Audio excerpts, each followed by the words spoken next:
Alright, I'm 28 years old, and today I'm going to be diving into 20 mistakes I've made in my 20s, so hopefully you can learn from me and not make the same ones. And today I'm going to kind of rapid fire, just, graze the tip of these topics, if you will.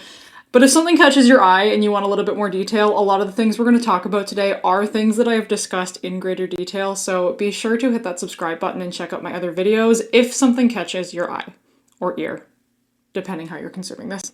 But let's get right into this. Number one is procrastinating things that are actually very simple.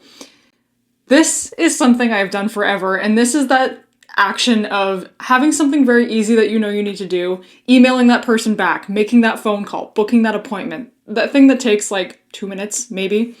And instead of just doing the damn thing, you stick it on your to-do list and then you let it stress you out for weeks and weeks and weeks every time you see it, because then you see it and you have that little pang of stress of like, oh, I gotta do that thing.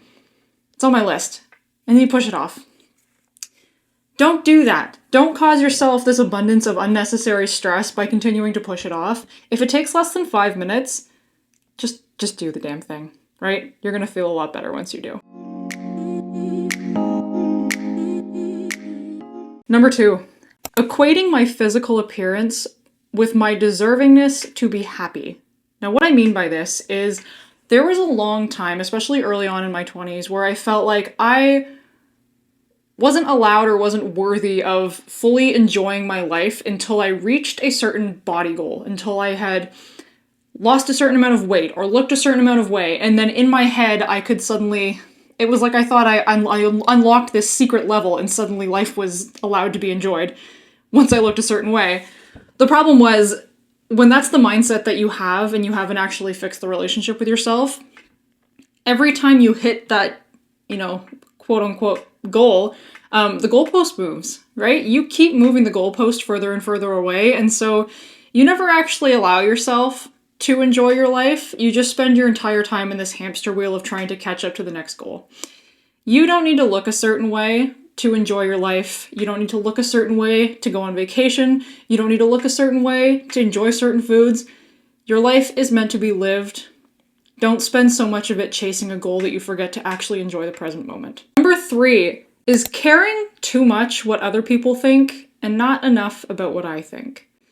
And what I mean by this is directing your actions and, just operating in the world based on trying to get other people to like you, based on trying to look a certain way to other people, and not giving enough weight and not giving enough value to what aligns with you. What do you actually want to show up as? What is meaningful to you? What is good and moral and ethical and whatever to you? How do you want to guide your actions, right? The person whose opinion you should care about the most in this world is your own. And you give up so much of your power by assigning your value to what other people think of you. Number four is comparing my timeline to somebody else's as an adult.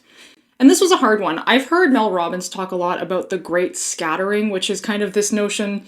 I think she has many big life moments where this happens, but the first kind of great scattering she talks about is when people graduate from post-secondary and suddenly kind of their adult life starts. People get married, people have kids, people start different careers, people start moving around the country, moving around the globe, and everybody's timeline that once looked very similar, right? We, at one point, were all in the same grade, we all had the same school schedule, we all did very similar things. Now our timelines suddenly look royally different, and we still have this tendency to compare ourselves to everybody else, maybe our friends from high school, maybe our friends from university, and feel as though we are behind because we're not reaching the same milestones that they are. But we're not in school anymore. Your timeline is not going to look anything like your friends. Everybody, once they get into their adult timeline, is going to go in a wildly different direction, and your timeline is your own. Just because you haven't hit the same milestones as your friend in the same amount of time doesn't mean you're a failure. You're just doing things in your own time, and that is perfectly fine. The next one is waiting to feel ready before starting something.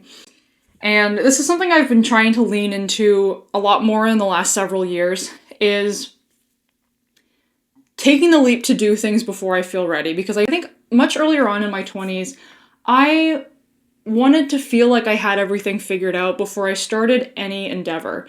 And that really ended up being a roadblock for me, and it stopped me from exploring a lot of things that I maybe would have enjoyed because I didn't feel like I was actually ready to do them.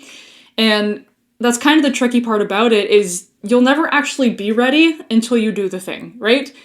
You're not going to get comfortable with anything unless you do it uncomfortably first. You're never going to feel ready with something unless you do it when you don't feel ready first. You have to dive in first in order to learn how to swim. If that makes any sense. Number 6 is neglecting my health.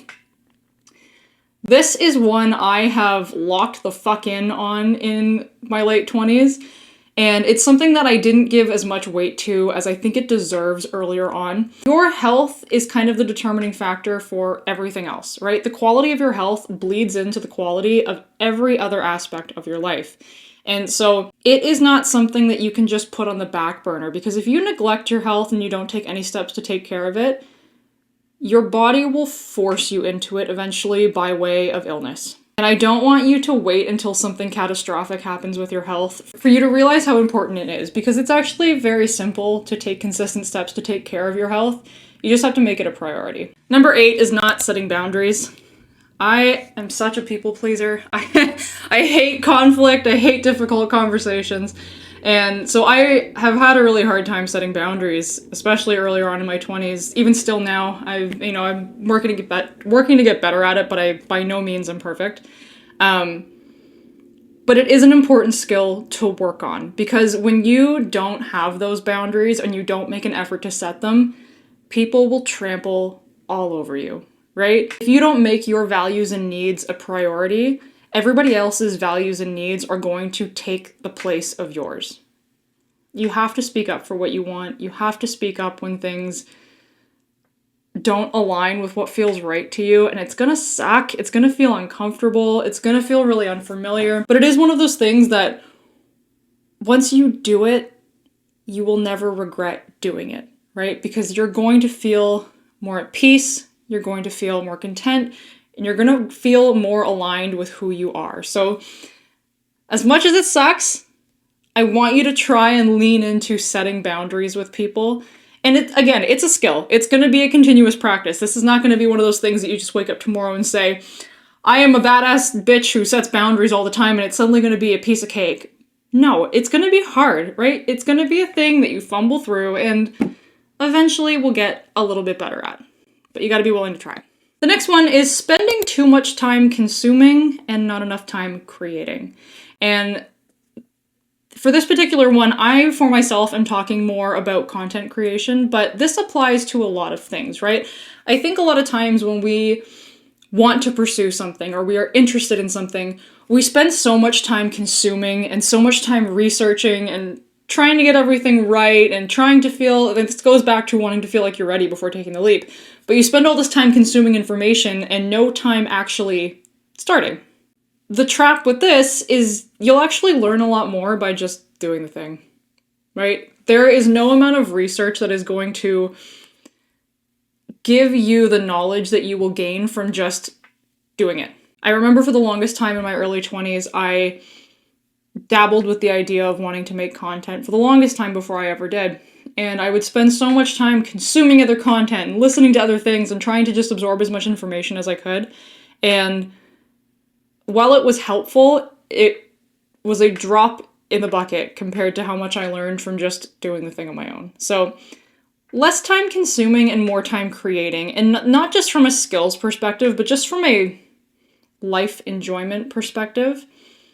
We live in a world right now where we are just so bombarded with things to consume. Media, content, all of these things are very easily accessible, right? You can just pick it up and just start scrolling through it and waste hours of your day. I would prompt you to try and take some of that time and dedicate it to creating something. It doesn't have to be productive. This can just be creating for fun, creative sake. But you'll get a lot more out of it, and you'll find a lot more enjoyment in your days when you dedicate more time to that. The next one is assigning forever permanence to temporary decisions. I remember having this feeling, especially when I was nearing the end of nursing school and about to start my first job. I had this sense of a checklist of things I had to do in order to get to my like adult career, and then that was going to be it forever. And that was going to be where I stayed and nothing was going to change.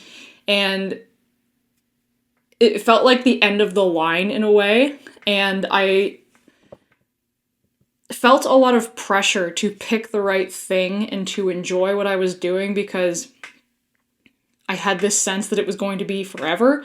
And something I've learned throughout the course of my 20s is that none of these things are permanent. None of the decisions you make are permanent. You always have the ability to go and change them. You always have the ability to go and try something new.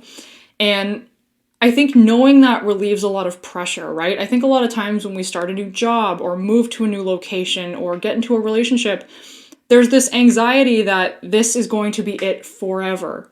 And so you have to make sure you make the right decision. But a better way I want you to think about this is instead of thinking of it as a permanent decision, just think of it as an experiment, right? All of these things are just experiments. If you try it for a little while and you don't like it, you have the ability to change it. You're not stuck there, right? These are not permanent decisions. Number 11 is not investing my money sooner. This is not a financial podcast. I won't get into a lot of details, but just becoming financially literate and learning how to make your money work for you. The earlier you start doing that, the more time you are going to have for your investments to compound. So if you are in your 20s, especially your early 20s, I would heavily prompt you to start improving your financial literacy and look into how you can invest your money. It will serve you very well to start this earlier on. This is something that I'm very glad I do now, but I also really wish I had started a little younger. Number 12 is being so scared of looking stupid that I never asked for help or never asked any questions. And this was one I've always had such a hard time with this, even though logically I know it's not ideal.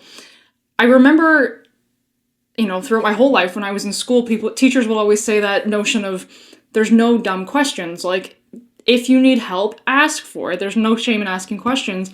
And I always had this narrative in my head of like, yeah, but I'm okay. I'm going to figure it out on my own, right? Because I would look stupid if I didn't. Or like, I don't want to be the one person asking this question because what if everybody else has it figured out? And there were so many moments in my life where I missed out on getting more information and I missed out on understanding something better because I was too scared to ask for help. And it can be hard. It can feel very vulnerable putting yourself out there and admitting that you don't know something and having to get someone else to step in, but it actually makes you look smarter admitting what you don't know, even though it may not feel that way. And that is actually something I've learned a lot more in recent years as I've been, long enough into my career that I'm now training other people. And I find that the people who actually ask me the most questions are the ones that I feel are the most prepared. It's the ones who ask me no questions that I'm actually a little bit worried about. And it made me reflect a lot on how I showed up in my entire educational journey, if you will, because I never asked questions. I was never willing to be the person who admitted that they didn't know, and it would have served me really well to put my ego aside for a second and just ask for help. Number 13 is thinking I had more time than I did. I find as I am now coasting into my 30s, it is dawning on me that life is just very short and very fleeting. And I think that's something you'll hear a lot from older people. I know for myself personally, as someone who works with the elderly population quite a bit, I hear this phrase so often that like life is so short, or the years go by so fast, and it's like, yeah. And then one day you hit a certain age and it's like, oh fuck, they do move kind of fast. Right? It goes by a lot quicker than you think. And so don't delude yourself into thinking that you have infinite time. If there is something that you want to do, if there is something that has been itching in the back of your brain for the longest time and you just keep putting it off because you think you have more time, I would prompt you to start taking steps to lean into that because that clock is ticking a lot faster than you realize. The next one is thinking that failure or mistakes were a sign that I should quit. Again, this is another practice of just putting my ego aside and leaning into the process. And there have been so many times in my 20s where I have started a project or wanted to do something And I have failed in some capacity, and I have just thrown the entire idea away because I took the failure as meaning that I wasn't capable of doing it. When really, the way that I should have been looking at it is that failure is just data. Failure is just good data, and failure is how you learn and get better. It's actually a necessary stepping stone for you to progress towards your goal. And so, the next time you fail, don't take it as a verdict on your personal worth. Just take it as data. See what you can learn from it, and move on. Something I have really found helpful over the last few years is telling myself this when I fail. I am so excited to see who I will be after learning the lessons I need to learn from this. And kind of looking forward to that future version of myself who is now going to be better because I fucked up that thing, right? The next one is equating busyness with productivity. I used to wear busyness like a badge of honor. I used to think that the more things that were on my schedule, the more things that were on my to-do list, meant that I was more valuable or meant that I was being more productive. When really a lot of it was just busy work and just stuff to make me feel valuable rather than actually accomplishing anything productive. You just consuming time for the sake of consuming time is not productive, and it doesn't make you more valuable. Your busyness is not a badge of honor. It's actually just a really quick way to burn yourself out. So if you are trying to work towards something, part of being productive in that pursuit is finding the most efficient way to go after it. And part of making it sustainable is including periods of time for you to rest and including times for you to just enjoy your life. You are not better at the thing just because you make it consume more of your time, right? Busyness does not necessarily equal productivity. The next one is letting 10 bad minutes ruin my entire day. I used to have such a hard time with this. I remember, a few years ago when something would upset me, it would literally fuck my whole day. I had such a hard time. It was almost like once I got into a bad mood, it's like I was trapped inside this bad mood room and I just could not get out of it until the following day. It would literally just wreck my entire day because I would let it, right? Because I would lean into this shitty mood and let it just become all consuming.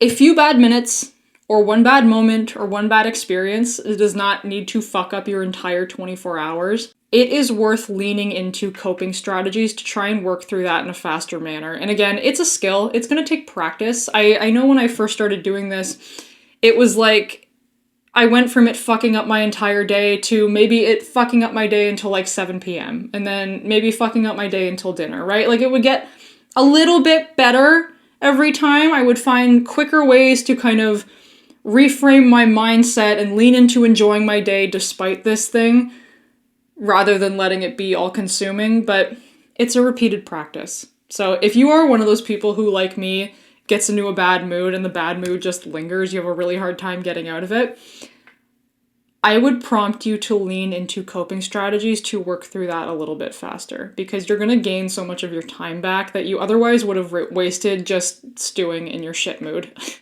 Number 17 is taking things way too seriously. At the end of the day, we are all just marginally more evolved monkeys roaming around on a floating rock, right? We're only here for 80-ish years, if you're lucky. It's not that deep.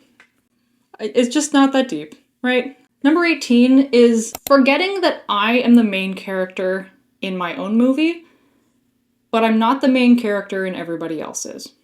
We tend to view the world only from our point of view, and from your own point of view, you are the main character. So it feels like everybody is scrutinizing and judging every single thing you do the way that they would the main character in a movie they were watching.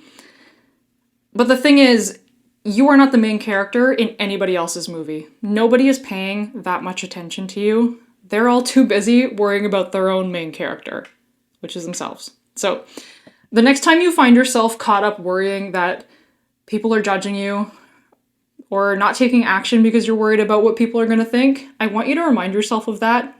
You're not the main character in their movie. If anything, you are just a tertiary background character that is going to have no effect on their day at all. Number 19 is equating suffering with discipline. This was one I approached very incorrectly early on in my fitness journey. And I had this notion that the shittier it was, the more I was suffering, meant the more disciplined I was, right? The more it sucked to be in this thing, the more disciplined of a person I am for doing it. And it led to a lot of self-punishment for self-punishment's sake. Really? Like, I would do these shitty things, like cutting my calories super low and doing really extreme amounts of exercise and just all these things that sucked. And I equated the suffering of it with discipline. I would wear it, again, like a badge of honor. I would feel like a very disciplined person because I was doing these hard things. And what I've come to realize over the years is that discipline is not about suffering. Discipline's not about suffering. Discipline is about showing up consistently for your own betterment. It is not beating yourself up just to feel prideful about that. And it's not about it. And it's not about you just white knuckling through a bunch of shit things. And the last one is listening to my imposter syndrome. This is one that is very loud whenever I try any new endeavor. This podcast is a very great example. Leaning into anything that is like new territory, anything that I'm not super familiar with. When I started my nursing job, when I started posting content consistently, when I started going to the gym, every time I stepped into a new territory, I would let that imposter syndrome be so loud, and I would let that be proof that I wasn't capable. Proof that I couldn't do these things. Proof that I didn't have the right to feel confident in what I was doing. And something I have worked on over the years and kind of come to realize is that your imposter syndrome, or the thoughts that arise as a result of it, are just passing thoughts, right? They're just passing emotions, just like everything else that kind of passes through your brain. We have tens of thousands of random thoughts throughout the day. Doesn't mean they're all valuable, doesn't mean they're all true, doesn't mean you have to listen to every single one of them. But I would pick those specific thoughts out and give them so much weight that they really didn't deserve. And I think it held me back for a long time from showing up in any sort of confident manner because I didn't feel like I deserved to. And I wouldn't put myself out there. I wouldn't take risks. I wouldn't try to better myself because it didn't feel like I was worth doing that, if that makes any sense. If you are struggling with imposter syndrome type thoughts, I want you to try and imagine them kind of in the same basket as just any other passing thought you have, and give it the same amount of weight as those other ones, right? Just treat it like a passing cloud. Just treat it like a thing that's just coming through. It's not necessarily truthful, and it's not a verdict on your value or your ability to do anything, right? It only has as much weight as you are willing to give it. So that's what I have for you. Those are just 20 takeaways that I feel like I've picked up over my 28 years that if you are earlier on in your 20s, I think would serve you well to know, and hopefully will save you from making some of the same mistakes that I've made. Thank you for tuning in. I'll catch you next time.